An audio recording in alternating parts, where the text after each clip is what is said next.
In this video, I'm going to show you how to rename files on your Mac.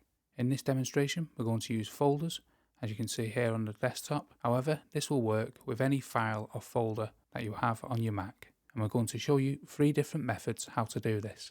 The first method is simply clicking on the file what you want to rename once, and then right clicking or 2-finger tap if you're on a trackpad, and then coming down to rename.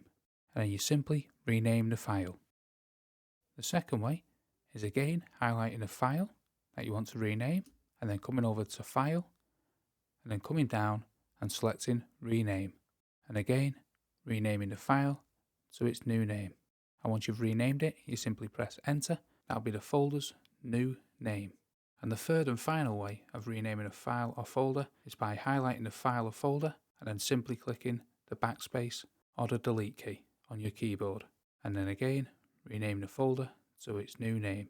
And that is 3 different ways how to rename a file or folder on your Mac. If you want to know how to rename multiple files on your Mac, then check out this video here. And I hope this video was helpful, and if it was, please hit the like button below, and thank you for watching.